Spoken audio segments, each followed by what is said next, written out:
തെരുവിലെ ചോര കണ്ടേ ഞാനും എഴുതട്ടൊരു കണ്ണീർ കാവ്യം.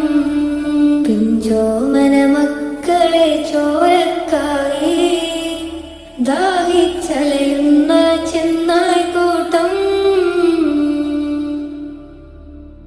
മരിച്ചത് ഞാനല്ല നീയാണ് മുസ്ലിമേ, ഫാസിസ തടവറയിൽ അടിമയായി നിൽപ്പോ നീ. എന്ന് തീരും ഈ കണ്ണുനീരും മോചനം നേടുകില്ലേ? ഫലസ്തീൻ ചിരിയുന്നത് കാണാക്കിനാവല്ല, അറബിപ്പൻ വിളയുന്ന കാലം വരുന്നുണ്ട്. തഖ്വ കൊണ്ട്